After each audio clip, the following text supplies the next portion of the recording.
souveraineté il faut tamit ñoom ñi nga xam ñoom ñoo fi nekk ñu xam exactement nan lañ koy définir parce que tout simplement du warul nekk ci ay discours mais ci ay actes yoo xamante ni concrets yoo xamante ni dafay wane ni ñu ngi ci wàllu souveraineté te loolu noonu pour téye suñu koom tamit ci la bokk. waaw xam nga bu fekkee ne professeur Souleymane Bassy Diagne moo ko wax damay reconnaître que li mu wax moom kenn mënu ko teggi.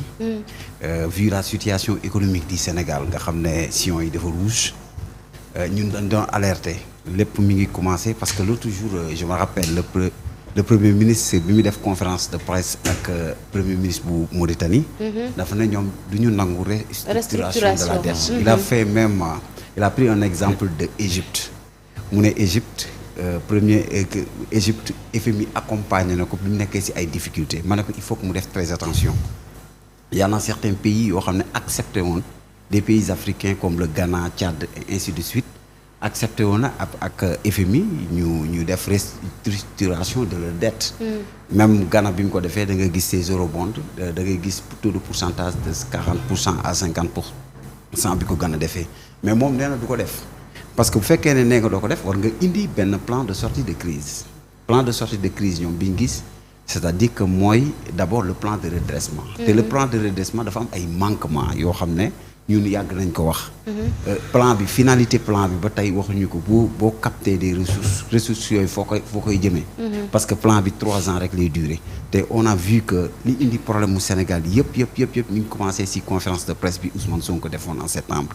En disant que y a eu une dette cachée ñun on peut pas comprendre ni pays yi di doxee boobu ba léegi ñu ngi leen di laaj ne leen la situation exacte de la dette publique. Même il y a des documents et des dossiers yoo xam ne war nañ ko publier parce que dafa am chaque trimestre dañoo war a publier lu ñuy wax les statistiques sur la dette publique. ba tey ñu ngi leen koy laaj les statistiques sur la dette publique pour xam parce que il disait que l'ancien gouvernement sortant boo defee dernière conférence de presse bi Mamadou Moustapha Ba defoon ak Jamel mooy FMI ils avaient dit que ñoom dañu expliquer woon la situation de la dette du Sénégal. boole wuñ ci woon dafa am 2 dettes 3 façons dette ñoo am dafa am dette contingente am dette parapublique mooy les sociétés am beneen dette bu naan la dette bancaire ak tamit la dette de l'État central ba léegi nii le rapport Maza boo xam ne dañ ko defoon même la Cour des comptes boo demee si rapport bi mu def en commençant par 30 ba 40 y a aucun doo gis benn rubrique buy Cour des comptes bi bind ne y a une dette cachée. Maintenant cette dette cachée là moo ñu yóbbee yi ñu nekk parce que dañuy yaakaar ni FMI ak Banque mondiale. FMI ak Banque mondiale boo xoolee durée magistère Macky Sall nga xam ne man dama ko xeex li ñu ko soutenir ci finance bariwul même Amadou Ba bi mu nekkee premier ministre du Sénégal. jotul jot sax ci ay financement de FMI. FMI dafay ñëwee ñaar c'est des partenaires sur le plan technique et financier. mais FMI dafa am les bailleurs yoo xam ne c'est des financiers ñoo xam ne dañuy topp c'est nos bailleurs. ñooñu dañuy topp les notations ak tamit FMI conseil FMI pour mën a investir ci dëkk. léegi loolu noonu dafay sóoraale ci par rapport ak seen ay discours dafay sóoraale lu bari. c'est-à-dire que mënoo nekk ci benn pays boo xam ne. tu n'es pas un producteur c'est pas un pays industrialisé ba nga mën a tëkkaleeg sa bopp concurrencer pour faire le contournement il faut être intelligent en économie doo menacer loo xam ne. certes ñun dañoo récuser woon yenn modèles yi. mais ba léegi ñoom ñu ngi dugg ci beneen modèle boo xam ne sur le marché financier de la sous-régionale mooy les emprunts obligataires parce que tey dette bi tey jii bu nekkee ci 119% ñu ne ñële la même sax am na benn jiixi jaaxa entre ñoom ak Tafsir Thioye parce que c'était 111% ba Tafsir ne bu dee 119% les 8% c'est seen dette la yéen deuxièmement que FMI ni ñëw ne léegi dette bi mu ngi ci 132%. comparé 111% de la dette ba 119% ñoom ñaata lañ yóbbu dette bi c'est-à-dire que yooyu yëpp da ciy am. moo tax les économistes ils voient la marge et les agrégats économiques ak sillon yu muy am ak tamit ak le marché financier mondial ni mu nekk sur nos exportations et nos importations yu yëpp di calculer da ciy bokk. moo tax moo wax leen ne leen en termes de gouvernance il faut se préparer avant de venir gars yi dañu parewul woon bi di ñëw. man j'étais avec eux mais j'ai toujours récusé que en termes étatiques y a pas de projet.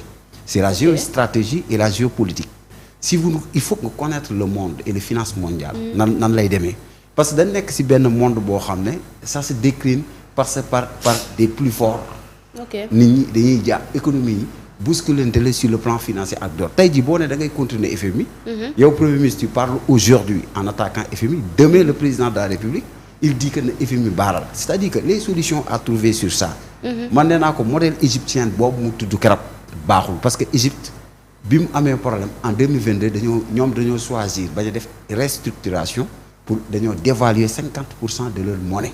ok te fii mënoo dévaluer parce que yow du yow yaa ngank yaa tee franc français pour dévaluation am il faut que l'accord de la France parce que amoon na le 11 janvier 1994 bi koy France di def parce que dañ demoon ba si sur le marché il y avait des problèmes sur les exportations et les importations et les prix ñu dem ba xam ne il y avait à ce moment li ñaan le plan ajustement structurel moo tax ma leen faites attention sur les plans de redressement parce que les plans de redressement mën na mujj ci des ajustements am na sax ñoo xam ne ajustement la ñu ko tuddee ñoom bi ñu ñëwee ils étaient yàgg naa ko premier jour bi premier ministre waxee loolu dama ne attention c'est le premier ministre du Sénégal c'est pas bu mu jaawale en tant que politique bi wax ak tamit ak le premier ministre bi man ne leen nag dañuy jëm ba fii ba juin 2026 Sénégal du mës FMI du accompagner Sénégal ci xaalis. mais dina leen wax à chaque fois non je vais dire que fii ba 2026 bi mu ko waxee. ma ne ko fonds FMI du dugg et puis ñoom il croit que à chaque fois l'index bi ñuy def FMI non il faut que ñu def très attention. pourtant les 1000 milliards yooyu FMI doon lañ jox nañ ko comparer par rapport les taux yi ñu leen koy joxe par rapport ak taux yi ñuy lever sur le marché domestique ak tamit le temps la durée parce que aujourd'hui en 2026 am na sur les 700 milliards yoo xam ne war nañ ko fay est-ce que dinañ ko am d'ici juin c'est-à-dire que les économies parlent de la rentabilité ak tamit de remboursement mooy défaut de paye yeeg yooyu c'est-à-dire que ces calculs yooyu moo si nekk moo tax en terme école boo ñëwee si dëkk ñaar moo ci am souvent wax naa ko nee na moo ñuy dal nii dañuy ñëw précipité c'est-à-dire que temps bi ñuy nekk opposition di indexé du ñu ñëw càmbar politique publique mooy def nànk sur la réduction des comptes mais pour faire la revue économique dafa même moo tax man leen dañoo lajj ci benn mooy premier dialogue bi ñu waroon njëkkoon a def c'était pas dialogue sur la justice c'était dialogue sur le développement et l'économie du pays en ce moment dina mënoon a am ay propositions mais si aujourd'hui si vous voulez donner des propositions et eux ils ont am nañ ay propositions ñoom ñoo ko def sur pour régler la question de la dette le plan de redressement la mooy option c'est ça. Maintenant ñun man à mon humble avis lu ma doon wax mooy. d'abord il y a beaucoup de sursauts yoo xam ne bu ñu fa jaaree ñoom mën na tane ban mën a dem. mais obligé benn solution bi gën a gaaw. boo xam ne moom la ñu war a def mooy ñu revenir ci table ñoom ak FMI ñu discuter. quand bu ñu discuter ak FMI ba trouver un nouveau programme boo xam ne dina dalal xel. nos partenaires. boobaa les autres solutions vont sortir. d'accord alors ci discours yi tamit da ciy jouer par rapport tout le temps di wax souverainisme mais aussi il faut ñu accepter li nga xamante ni moom moo di waxtaan bi ñu war a mën a amal muy benn discours diplomatique boo xamante ni aussi parce que comme ni ko professeur bi waxee nee na. bu fekkee ci cadre FMI wala ñi nga xam ne moo di les investisseurs dañuy bàyyi xel FMI par rapport ak relation bi muy am ak dëkk bi pour que ñoom it ñu mën a investir ci dëkk boobee. waaw je pense que Adjara les gens avertis ils savent que FMI en fait c'est pas lui le bailleur hein. lui il est là waaw dafay ñëw ne économie bi baax na joxe ay garantie yoo xam ne dina tax yeneen bailleurs yeneen financiers yi. mën a ñëw financer ton économie li nga soxla ñu jox la ko mais FMI amul benn dëkk bu développé ci àdduna boo xam ne FMI moo ko développé amul ça n'existe pas le FMI ne développe pas les pays boo demee ci conseil d'administration FMI c'est les pays puissants là ñoo fa nekk ku ñu bëgg FMI liggéeyal moom ngay liggéeyal ku ñu bëgg FMI defal dara moom moo koy defal la France est derrière lii ñuy waxtaan ak FMI boobu ba léegi FMI ci boppam dem na ba ki ko jiite reconnaître que ne am na loo xam ne jox nañ ko Sénégal te waruñu ko woon jox. ok loolu ñoom ñoo ko reconnaître seen bopp. bu tollee fii tey ba léegi nii amul aboutissement. am na ay loxo mbooj yu nekk ci biir maintenant ñoom liñ ñu proposé ak ñun suñu gouvernement li mu gis ne moo gën ci Sénégal. à travers le premier ministre Ousmane Sonko avec les différents techniciens qui sont au niveau des finances au niveau du ministère ak fi nga xam ne la ñu nekk càmbar situation ba gis ne lii moo gën ci Sénégal ñu proposé ko. mooy plan de redressement bi bien vrai que il y a plan de redressement ajustement c'est presque la même chose. waaw puisque avant jamono Abdou Diouf plan d'ajustement structurel lañ doon wax. FMI ñëw di ñu teg ay mbir yoo xam yu doy waar ci la ñu dem ba mu yàgg France. d'évaluer suñu monnaie sans même notre accord dañu xëy rek ñu ne tey dañuy dévaluer CFA bi donc je pense que dafa am ay agrégats yu bëri yoo xam ne suñu économie bi tant que génnu ci dañuy wax rek pour développer on peut produire nag de lu bari ba fexe ba dëkk bi industrialiser wu mais à un niveau boo xam ne mën nañ ko dépasser la puisque dañu am toujours benn plafond de verre boo xam ne moo nekk suñu kaw muy le franc CFA muy cette économie là bi nga xam ne c'est contrôlé par un autre pays am na loo xam ne lu bari loo xam ne tey suñu dëkk yi bu ñu ko bëggee def sax duñ ko mën def maintenant ça fait maintenant 20 mois waaw ñu ngi au pouvoir le FMI dugalu fi xaalis te Sénégal comme ni ma ko waxee mu ngi continuer di dox mu ngi agence de notation yi ñu ngi wax. mais ñu ngi continuer di leb aussi. waaw non il faut que ñu leb pour fay bor bi nga xam ne lañ ci fekk xam nga par exemple tey bu il faut ñu leeral sénégalais yi. nan la Sénégal di doxee ci wàllu bor. Sénégal dafa yenu bor boo xam ne il faut mu dem uddi alal pour fay ko li muy am pour koom bu dajalee li nga xam ne mooy fiscalité am ak léppam ay impôt ak lépp bu ko dajalee mënta fay bor bi. ku ko bëgg a xam da ngay dem nga lire li nga xam ne moom mooy rapport d'exécution trimestriel yi. rapport d'exécution du budget trimestriel yi génn ku ko lire di nga gis Sénégal bu dajalee xaalis fan la koy dugal chaque 3 mois. maintenant comme li ma wax ñi nga xam ne ñoom la seen xel màcc ci wàllu économie.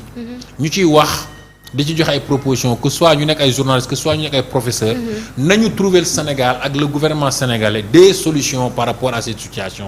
mais comme li mu wax est-ce que amul woon ay waxtaan à l'avance pour trouver ces solutions là. est-ce que gouvernement bi waxtaan na xam nga dafa wax ci biir waxam que ne.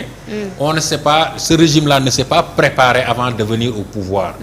En fait quand on fait de la politique on s'imprègne toujours man je suis là. je parle de l'économie.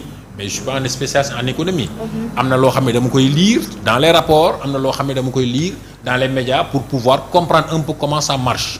donc je pense que avec l'équipe qui est là au pouvoir yi nga xam ne moom mooy le gouvernement il y a des spécialistes yu xereñ ci wàllu koom-koom ci Sénégal. loolu kenn naatable wu ko. bu ñu demee ba toog ba xalaat puisque tey boo jëlee pouvoir constitution bi moo la wax ne da nga war a def li nga xam ne mooy l'audit des finances publiques. xool fan la toll def nañ ko gis nañ ci ay rëq-rëq yu doy waar yoo xam ne sax am na yoo xam ne bu ñu ko génnoon wax ko sénégalais ñenn ñi duñ ko gëm. déjà bi ñuy wax dette cachée bi ñu bëri nee nañ du dëgg. di ko wax ba ñu toll fenn ba ñi nga xam ne ñoom ñoo tax dette boobu am ñooñu d'accord que ne y a eu des manquements yoo xam ne waroon nañ ko suivre. tey ñooñu ñoo ñëw du ñu proposer loo xam ne ñun régime bii nekk gouvernement bi nga xam ne moom la Ousmane Sonko